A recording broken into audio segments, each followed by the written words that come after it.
We are seeing growing signs the Trump tariffs are already starting to take their toll in the US and China. So which of the world's two largest economies is better prepared to deal with the trade war? CNN's Christy Lou Stout joins us now live from Hong Kong with some answers. Good to see you again, Christy. So how much pain can the people of China handle in the event of a long tariff war with the US? Rosemary, with the United States and China locking horns over tariffs, an economic pain war is underway. And experts say that China has the capacity to endure it. Watch this. This will be a fast war. The battle at Lake Changjin is one of China's biggest ever blockbusters. Commissioned by the Chinese government, it glorifies the Chinese soldiers who fought American troops in the Korean War. Fast forward to today, and China and the U.S. are locking horns in another epic battle. China needs to make a deal with us. We don't have to make a deal with them. Be it a tariff war, a trade war, or any other type of war, we're ready to fight till the end. Trump started this war with China, aiming in part to bring manufacturing back to the U.S.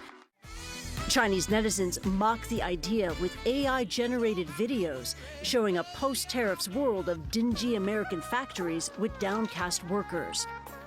Decades of trade have brought bumper profits to both countries, and as U.S.-China trade withers, fortunes are turning. In the U.S., the price of goods could shoot up, fueling inflation and putting the U.S. at real risk of recession. And in China, a prolonged trade war could put countless factories out of business. The question is, how much pain can the people of China handle in the event of a long trade war with the U.S.? I think the pain threshold is probably higher for Chinese society. The Chinese government, being an authoritarian government, may have its own advantage because it can more easily reallocate resources. The Chinese have endured famine, the Cultural Revolution, and more recently, 3 years of strict COVID-19 lockdowns before protesters bravely took to the streets. And in this trade war, pain is already being felt. On social media, Chinese factory owners post images of their products piling up in warehouses, while workers show how machines and production lines have shut down. Despite a dire economic forecast, many patriotic entrepreneurs are standing firm. Even if the tariffs increase to 500%, I'm not afraid. Please rest assured, we can hold on. Stop all the orders. Stop all the export orders. I will not chicken out. We can give up the U.S. market. I can let this batch of orders rot in the warehouse. We must give up illusions and prepare for struggle. For China. In the battle at Lake Changjin, U.S. soldiers are seen gorging on Thanksgiving turkey, while Chinese troops chew frozen potatoes in the trenches. Yet, they still beat the Americans later.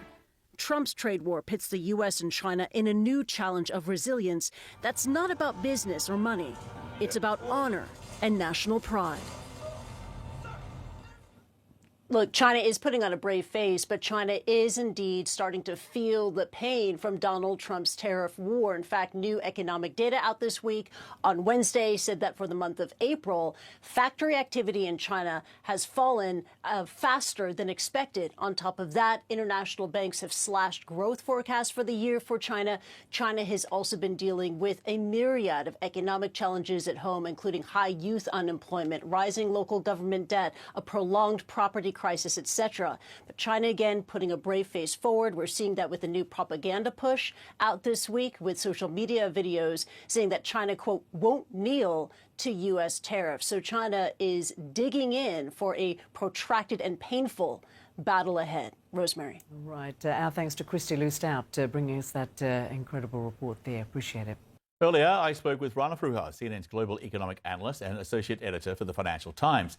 I asked her if there's any basis at all for blaming Joe Biden for this poor economic growth. We came in to this administration in the best recovery, post-COVID recovery in the rich world. I mean, people were dying to have our recovery. Within 100 days, President Trump has managed to turn it into what is almost certainly, by most Wall Street analysts' assumptions, going to be a recession by the second or third quarter of this year. Everything from the trade wars to the market crash to the general uncertainty of not knowing whether what you're hearing today is going to hold tomorrow has just put an absolute dampener on business, on trade, and on consumer spending. So hard to argue that this isn't about Trump. Well, let's hear some alternative facts then from White House trade advisor Peter Navarro. Here he is. This was the best negative print, as they say in the trade, for GDP I have ever seen in my life. It really should be very positive news for America. All you have to do is strip out the negative effects from a surge in imports, click your heels 3 times, bada bing, bada boom, the US economy grew by 3%. You know, I don't think you get to take the bad numbers out, right, to get a better result. That's not how it works. You know, a lot of people feel that the American economy and American society is becoming more like China, and Peter Navarro is going a fair way towards making that happen. Made up statistics. You know, John, I just don't know what to say. Can't make heads or tails of that. And when it comes to possible shortages in stores because of the Trump's tariff-mageddon, as well as higher prices for US consumers, President Trump seemed kind of dismissive about all of that. Here he is. Somebody said, oh, the shelves are going to be open. Well, maybe the children will have $2 instead of $30, you know?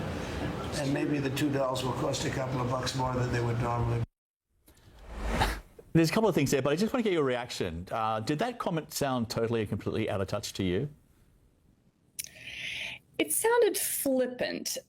It's Trump's take on something that has been said in more coherent ways by some others in the administration, and particularly in Trump 1. You know, Bob Lighthizer, the former USTR, was a big fan of, look, we don't need more cheap stuff. You can argue that. You can argue that, you know, we don't need $30 that are going to go into landfills.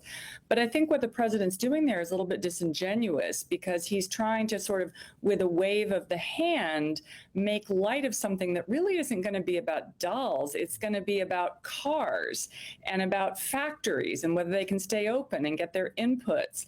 It's about rare earth minerals and whether we're going to be able to actually have a clean energy revolution in this country. So, you know, I think he's trying to have a little bit both ways there. He did seem to acknowledge that prices are going up because of tariffs, and that does seem to be an achievement.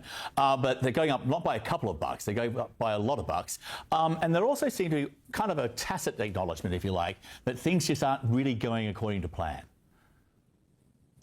Yeah, I would say so. I mean, I think that it's hard for the president at this stage to argue that, hey, it's all sunshine and roses. I mean, you know, we haven't had 100 days that's been this devastating for the market in, you know, almost 100 years. So I think he's trying to find some way to square this circle. But the truth of the matter is there's more pain coming. You know, tariffs take effect slowly, and we don't seem to have any clear deals in place. Whether or not that happens in the summer, who's to say? What we are seeing is hoarding, inventory hoarding, which has the effect of actually driving inflation up because people don't know if they're going to be able to get things tomorrow.